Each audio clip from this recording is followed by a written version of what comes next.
ഇതുപോലെ നിങ്ങൾ നിങ്ങളുടെ കുട്ടികളോട് ചെയ്യാറുണ്ടോ?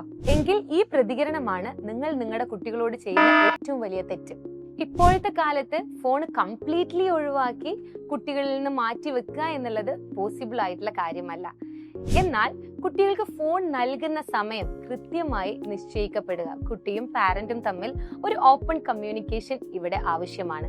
അപ്പോൾ നമ്മുടെ കുട്ടികളുടെയും കൂടെ അഭിപ്രായം കൺസിഡർ ചെയ്തിട്ട് വേണം നമ്മൾ സമയം ക്രമീകരിക്കാൻ വേണ്ടിയിട്ട്. അതായത് നമ്മൾ ഈ പ്ലാൻ ചെയ്യുന്ന സമയത്ത് കുട്ടികളുടെ ഭക്ഷണം കഴിക്കുന്ന സമയം, കളിക്കുന്ന സമയം, ഉറങ്ങുന്ന സമയം ഇതെല്ലാം മാറ്റി നിർത്തി മക്കൾക്കും പാരന്റ്സിനും ഓക്കെ ആയിട്ടുള്ള ഒരു ടൈമിൽ വേണം അവർക്കൊരു പെർട്ടിക്കുലർ ടൈം ഫോൺ ഉപയോഗിക്കാൻ വേണ്ടി കൊടുക്കുന്നത്. ഈ സമയത്ത് കൃത്യമായിട്ടും അവരെന്ത് റീൽസ് ആണ് നമ്മൾ കുട്ടികൾ ഫോണിൽ കാണുന്നത്, അല്ലെങ്കിൽ എന്ത് ഗെയിമാണ് കളിക്കുന്നതെന്ന് കൃത്യമായിട്ട് മോണിറ്റർ ചെയ്യപ്പെടാം. അതിന് നമുക്ക് പാരന്റൽ കൺട്രോൾ ആപ്പൊക്കെ ഹെൽപ്പിനെടുക്കാവുന്നതാണ്.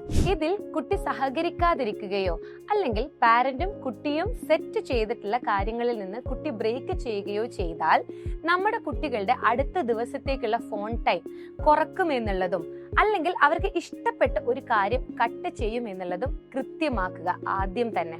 പാരന്റ് അത് പ്രാവർത്തികമാക്കുകയും വേണം. ആക്ഷനോട് കൂടെ തന്നെ നമ്മുടെ കുട്ടികൾക്ക് വേണ്ടപ്പെട്ട മറ്റൊരു പ്രധാനപ്പെട്ട കാര്യമാണ് അപ്രീസിയേഷൻ. നമ്മുടെ കുട്ടികൾ നമ്മൾ പറഞ്ഞ കാര്യങ്ങൾ ചെയ്യുകയാണെങ്കിൽ കൃത്യമായിട്ട് വേണ്ട സമയത്ത് അപ്രീസിയേഷൻസ് നൽകണം. എന്നാലേ കുട്ടികൾക്ക് ഇത് മെയിൻറ്റെയിൻ ചെയ്യാൻ വേണ്ടിയിട്ടുള്ള മോട്ടിവേഷൻ ഉണ്ടാവുകയുള്ളൂ.